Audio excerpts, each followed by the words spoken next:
Halo semuanya, Assalamualaikum warahmatullahi wabarakatuh. Perkenalkan, nama saya Muhammad Rizky Vino dengan NIM 70201122009, program studi ilmu komunikasi STISIP Widya Puri Mandiri Sukabumi.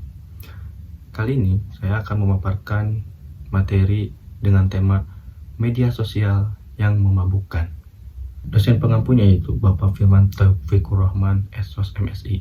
Video ini dibuat sebagai syarat untuk memenuhi tugas ujian akhir semester mata kuliah retorika dan teknik presentasi tahun 2025-2026. Oke, langsung saja ke materinya, yaitu dengan tema sosial media yang memabukkan, harus bagaimana. Nah, kita sering merasa gelisah kalau misalkan HP tertinggal, seolah-olah ada nyawa yang hilang. Fenomena ini bukan cuma sekedar kurang kerjaan, tapi kita sedang mabuk digital.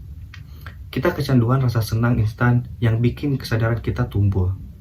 Kenapa media sosial bisa seberbahaya itu, dan bagaimana cara supaya kita tidak jadi budak teknologi? Kita sedang hidup di era di mana perhatian kita adalah uang bagi perusahaan teknologi. Mereka memaknai cara kerja saraf yang memang dirancang supaya kita betah berlama-lama. Fitur geser layar tanpa batas itu ibarat lubang tanpa dasar.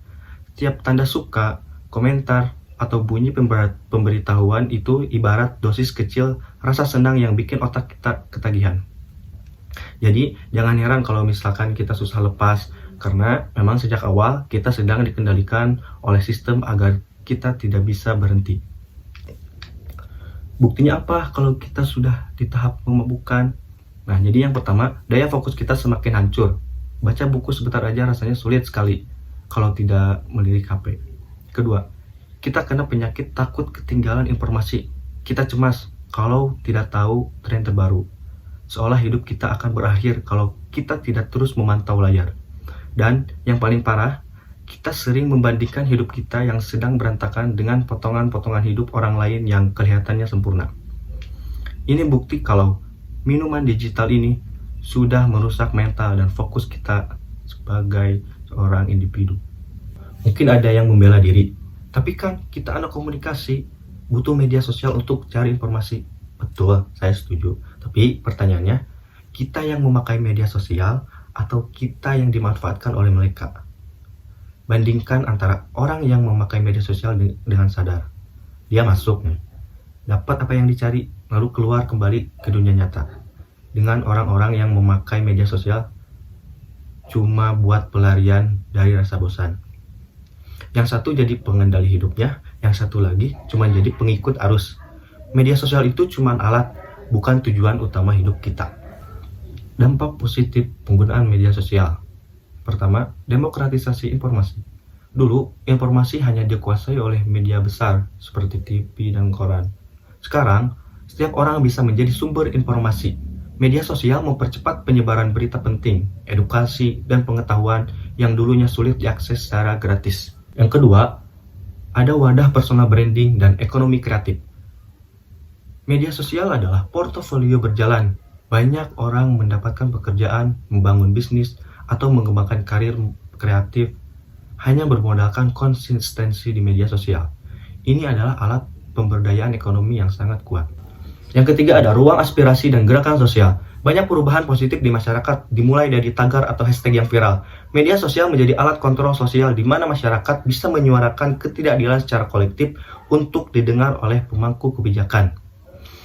Dan yang keempat, media pembelajaran alternatif. Platform seperti YouTube, TikTok, atau Instagram, bahkan mungkin sekarang X, kini penuh dengan konten edukasi singkat, mulai dari pembelajaran bahasa hingga tips komunikasi yang dikemas secara menarik dan mudah dicerna. Selanjutnya, dampak negatif penggunaan media sosial. Yang pertama, erosi daya fokus dan konsentrasi. Media sosial membiasakan otak kita menerima informasi dalam durasi yang sangat singkat, seperti video 15 detik. Hal ini menyebabkan attention span atau daya fokus kita menurun drastis. Akibatnya, kita menjadi sulit berkonsentrasi pada hal-hal yang membutuhkan pemikiran mendalam, seperti membaca buku atau menyimak perkuliahan, karena otak terus menuntut rangsangan cepat yang baru. Yang kedua, ada gangguan kesehatan mental. Media sosial seringkali menjadi ajang pamer pencapaian yang telah disaring. Hal ini memicu rasa takut ketinggalan informasi atau tren karena terus membandingkan kehidupan nyata kita yang penuh perjuangan dengan kehidupan orang lain yang tampak sempurna di layar. Dampak jangka panjangnya bisa berupa kecemasan berlebih hingga depresi. Yang ketiga ada polarisasi dan ruang gemak atau echo chamber. Algoritma media sosial dirancang untuk hanya menyuguhkan konten yang kita sukai atau sesuai dengan pandangan kita. Hal ini menciptakan fenomena ruang gemak, di mana kita hanya mendengarkan pendapat yang sejalan dengan pemikiran kita sendiri. Dampaknya, kita menjadi kurang toleran terhadap perbedaan pendapat, sulit berpikir kritis secara objektif, dan lebih mudah terjebak dalam hoax atau adu domba. Jadi, pesan penutup dari saya, saatnya kita ambil kendali diri kita. Mulailah pelan-pelan, matikan pemberitahuan yang tidak penting, beri waktu buat diri kita sendiri tanpa layar, dan mulailah hadir sepenuhnya di dunia nyata. Jangan biarkan jumlah tanda suka menentukan harga diri kita. Media sosial itu tempat buat berbagi, bukan tempat buat tinggal selamanya sampai kehilangan jati diri. Jadilah tuan atas perangkatmu, bukan budak dari sistem yang mengaturmu. Saya Riji Renpieno, terima kasih. Assalamualaikum warahmatullahi wabarakatuh.